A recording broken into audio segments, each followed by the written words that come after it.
Hey, what's up YouTube?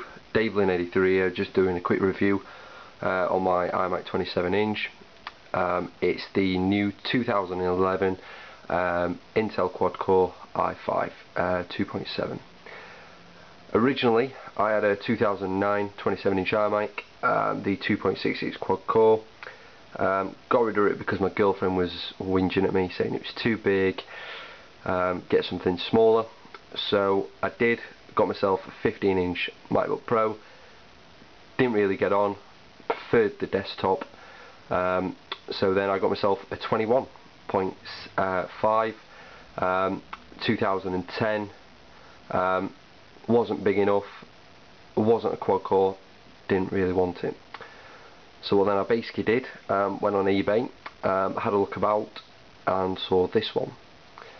As you can see, it does have a horrible ding in the bottom left hand corner, and really hard to tell, but a crack on the outer screen. So I went to have a look at it. The guy says it's fully working, absolutely fine. Went to test it, working fine. Got it home, fresh install, started doing some things, started getting some kernel panics. So then basically what I did was rang up the Apple store, made an appointment to see a genius. They booked it in for a test. Because it was only purchased in October, they said that it's covered under warranty. I got a phone call about 2 hours later saying basically no, it's not. They took the screen out, started looking around, and the logic board was falling to bits. So got a big shock, £460 for a new logic board fitted. The guy that I got it from actually paid 300 of it, so you know, nice of him. So I only had to pay £160, and it is fully working.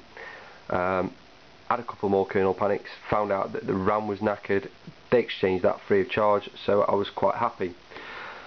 So that's the story about my 2011 iMac. Just give you a bit of review what I think of it compared to the 2009.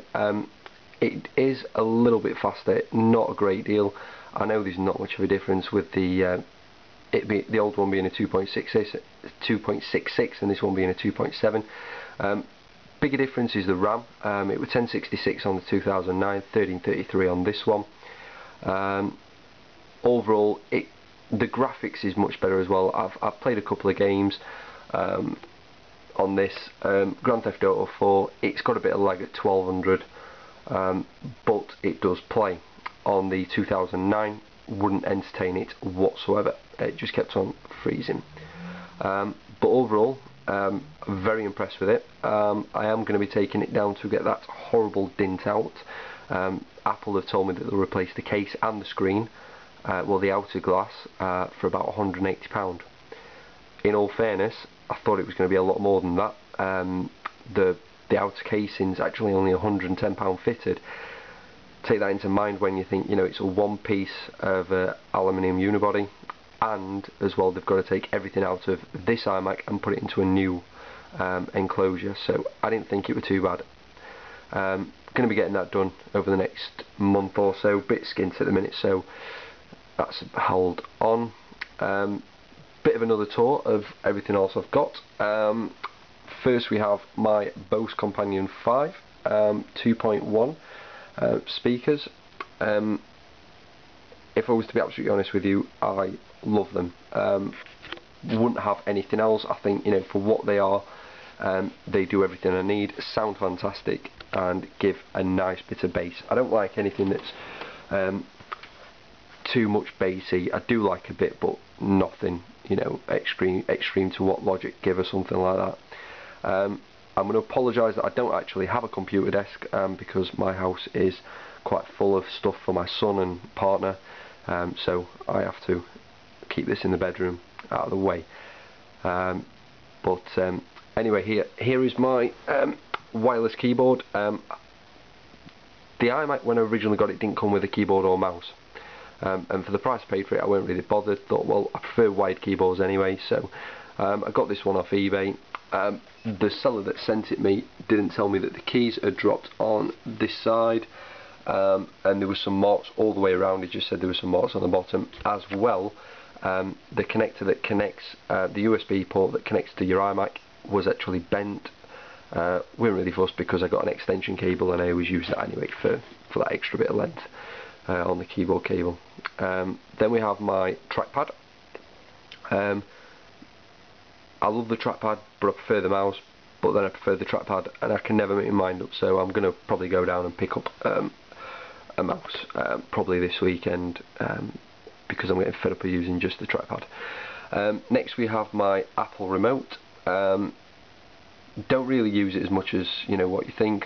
£15 from Apple Store, it's a bit of a rip-off for what it is, but then again it is great for when I'm watching films on my iMac, just to sit there and be able to pause it without having to get up and press the keyboard. Next we have my iPhone 4S. It is in black. It's on this original iPhone dock, and on it we have a case that I got from HMV. Now this case is actually probably one of the best cases I've seen out on the market. It's made by, don't know if you can see there, if it won't focus. No, it's a rubbish camera. I was going to use the iPhone, but I wanted to get the iPhone in.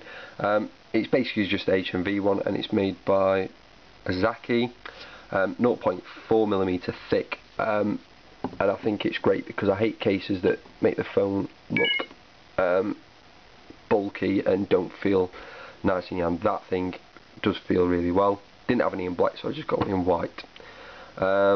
Next we have my Western Digital hard drive. Oh yeah, an Apple sticker. Didn't know what to do with it, so stuck it on it. This is a 320 gig external. Great little hard drive. Use it for if I was going on holiday. Since I don't have a laptop anymore, it'll just be stuck at home. Next is my 1TB Western Digital. This is always connected to my iMac because I've always got stuff being used on it, so it's where I have to use it. Can't be bothered moving it about, but it's nearly full, so I'm looking to get a new 2TB with Firewire 800.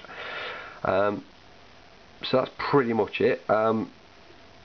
If I were to be absolutely honest with you, I couldn't see myself actually going out and spending the extra money to get a 3.1 or maybe a 3.4 i7, because frankly I wouldn't use it. It'd be a waste of money for me to go out and throw at it, because I don't use the full capability of this, but I use enough of it for like doing photos and stuff like that. So yeah, just to give a little taste of the Bose Companion 5, I'll bang a bit of iTunes on, play something, let's have a look. There we go, play a bit of Snoop Dogg and David Guetta. But this thing sounds absolutely amazing, even if you only have it on low. Bass is on something like this, on a bit of R&B, is pretty heavy. Goes well up.